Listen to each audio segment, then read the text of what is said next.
গরমের দিনে ভাতের সঙ্গে এক বাটি টক ডাল, এমন স্বাদ যে একবার খেলে বারবার খেতে ইচ্ছে করবে। আজ দেখুন সহজে আমড়া দিয়ে টক ডাল বানানোর দারুণ রেসিপি। নমস্কার বন্ধুরা, তিয়াশাস রেসিপিতে সকলকে স্বাগত জানাই। আজ আমি আমড়া দিয়ে টক ডালের একটি সহজ, ঘরোয়া ও ভীষণ সুস্বাদু রেসিপি শেয়ার করছি। টক ঝাল মজাদার স্বাদে এই ডাল গরম ভাতের সঙ্গে খেতে অসাধারণ লাগে। খুব কম উপকরণে ঝটপট তৈরি হয়ে যায় এই রেসিপিটা। তাহলে চলুন দেখে নেওয়া যাক আমড়া দিয়ে টক ডাল তৈরির সম্পূর্ণ রেসিপিটা। তো রেসিপিটা তৈরি করার জন্য এখানে আমি আমড়া নিয়েছি আর নিয়েছি মুসুর ডাল। আমি হাফ কাপ মতো মুসুর ডাল নিয়েছি। এবার এই মুসুর ডালটাকে একটা বড় পাত্রে ঢেলে নিয়েছি। তারপর এই ডালটাকে পরিষ্কার জল দিয়ে ভালো করে ধুয়ে নিচ্ছি। এমনভাবে ধুয়ে নিতে হবে যেন একটা স্বচ্ছ জল বেরিয়ে আসে। তো দেখুন ডালটাকে আমি 3-4 বার জল পাল্টে পাল্টে পরিষ্কার করে ধুয়ে নিয়েছি। আর দেখুন ঠিক এই রকম একটা স্বচ্ছ জল বেরিয়ে এসেছে। এবার আমি একটা কড়াইয়ে পরিমাণ মতো জল দিয়ে দিচ্ছি ডালটা সেদ্ধ করার মতো। আর জলটাকে আমি একটু বেশি করেই দিয়েছি।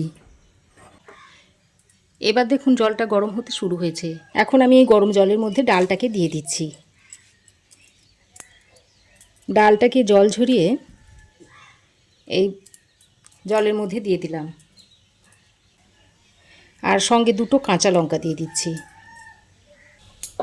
এবার ডালটাকে ভালো করে সেদ্ধ করে নেব। ডালটা এদিকে সেদ্ধ হতে থাক। আর এদিকে দেখুন আমি দেশি আমড়া নিয়েছি। আর এতগুলো আমড়া আমার লাগবে না, যে কটা লাগবে আমি এর মধ্যে থেকে নিয়ে নেব।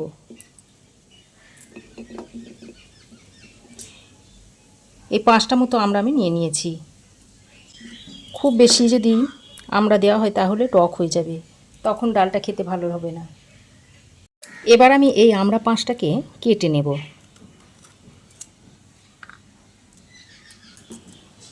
এইভাবে একটা ছুরির সাহায্যে আমড়াগুলোকে কেটে নিচ্ছি। এরকম 4 টুকরো করে নিলাম। আর আমড়াগুলো দেখুন খুবই কচি আমড়া।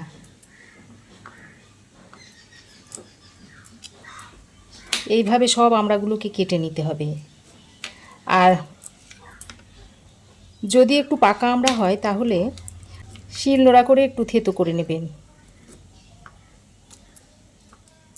আমি খুব কচি আমড়া দিয়ে করছি, তাই থেতো করার আর দরকার নেই। এখন যা প্রচণ্ড গরম পড়েছে, এই গরমে কিছুই খেতে ভালো লাগে না। তো এইভাবে যদি একটা আমড়া দিয়ে টকের ডাল তৈরি করে নেন তাহলে এই দিয়েই 1 থালা ভাত নিমেষেই শেষ হয়ে যায়, আর মুখের রুচিও একদম ফিরে আসে। আর যখন ভীষণ গরম পড়বে না, তখন এই রকম টক ডাল তৈরি করে খেয়ে দেখবেন গরমটাও কম লাগবে। তো দেখুন সব আমড়াগুলো কেটে নিয়েছি। এবার এটাকে একটা পাত্রে তুলে আরও একবার ভালো করে ধুয়ে পরিষ্কার করে নিয়েছি। ডাল দেখুন খুব ভালোভাবে ফুটে গেছে। আর দেখুন অনেকটা ফেনা উঠেছে। এই ফেনাগুলোকে একটা হাতার সাহায্যে এইভাবে তুলে ফেলে দিচ্ছি। এগুলো হলো ডালের ময়লা, এগুলো ফেলে দিতে হয়। যতদূর সম্ভব এগুলোকে ফেলে দেবেন।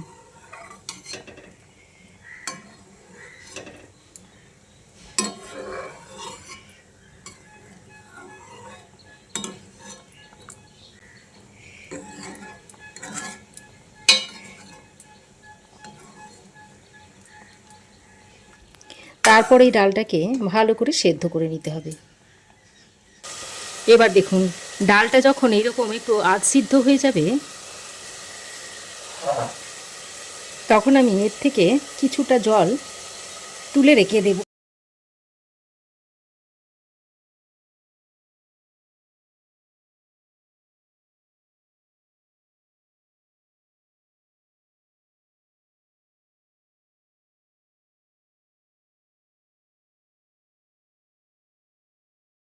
তো দেখুন বেশ খানিকটা জল আমি ডাল থেকে তুলে নিয়েছি। তারপর যে বাকি জলটা রয়েছে সেই জলটা দিয়ে ডালটাকে খুব ভালো করে সেদ্ধ করে নিতে হবে। আর এই জলটাকে আমি পরে আবার রান্নাতে ব্যবহার করব। তো দেখুন ডাল আমি ভালো করে সেদ্ধ করে নিয়েছি। আমি ডালটাকে কড়াইয়ে সেদ্ধ করে নিয়েছি, আপনারা চাইলে প্রেসার কুকারেও করে নিতে পারেন। এবার আমি এই ডালটাকে একটা গোল হাতার সাহায্যে এইভাবে একটু ঘেঁটে নিচ্ছি।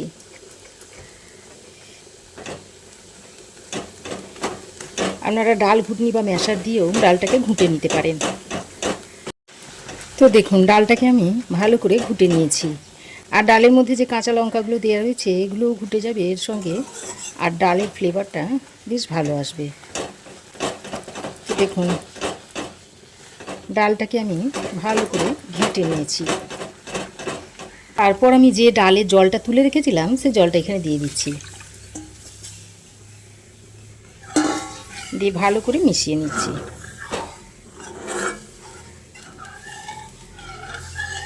তারপর এইভাবে এক দুবার ফুটিয়ে নামিয়ে নেব।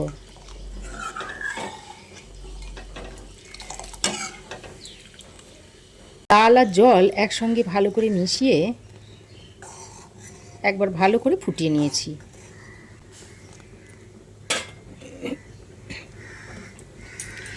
এবার এই ডালটাকে ঢেলে নেব। তো দেখুন ডালটাকে ফুটিয়ে আমি একটা বড় পাত্রে ঢেলে নিচ্ছি। কড়াইটাকে ধুয়ে আবারও গরম করে নিয়েছি। তারপর দিয়ে দিচ্ছি পরিমাণ মতো সর্ষের তেল। এবার তেলটাকে খুব ভালো করে গরম করে নিয়ে এর মধ্যে ফোড়নে দিয়ে দিচ্ছি একটা শুকনো লঙ্কা ছিঁড়ে, আর অল্প হাফ চামচ পরিমাণ দিয়ে দিচ্ছি গোটা সর্ষে। তারপর ফোড়নটাকে ভালো করে নেড়েচেড়ে মিশিয়ে নিয়ে এবার যে আমড়াগুলো কেটে ধুয়ে রেখে দিয়েছিলাম সেগুলো দিয়ে দিচ্ছি।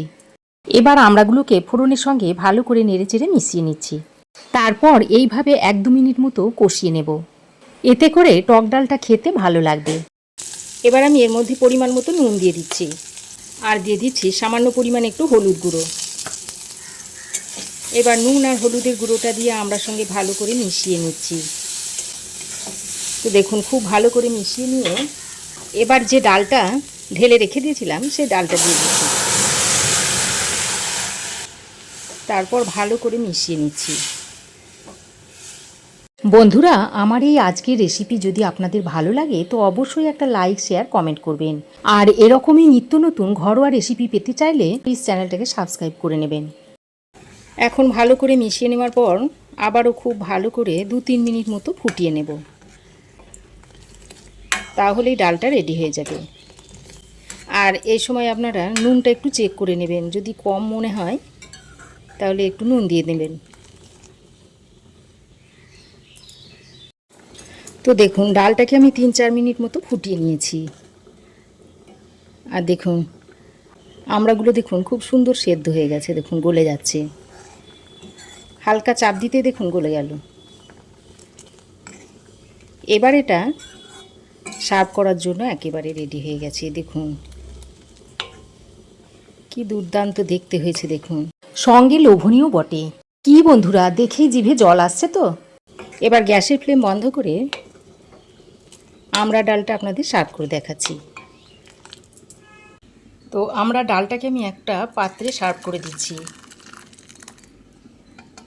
দেখুন কি দুর্দান্ত দেখতে হয়েছে। এইভাবে আপনারাও একবার তৈরি করে খেয়ে দেখতে পারেন। আশা করছি আপনাদের ভালোই লাগবে। তাহলে বন্ধুরা, আমার এই আজকের আমড়া দিয়ে টক ডালের রেসিপি আপনাদের কেমন লাগলো অবশ্যই একটা কমেন্ট করে জানাবেন। ভালো লাগলে একটা লাইক ও শেয়ার করবেন। পাশে থাকা বেল আইকনটাও অবশ্যই প্রেস করে দেবেন। আর আমার চ্যানেলে যদি নতুন হয়ে থাকেন তো প্লিজ চ্যানেলটাকে সাবস্ক্রাইব করার অনুরোধ রইল। আজ এই পর্যন্তই। আবার দেখা হবে নতুন কোনো রেসিপি নিয়ে নেক্সট এপিসোডে। সে পর্যন্ত ভালো থাকবেন, সুস্থ থাকবেন। ধন্যবাদ।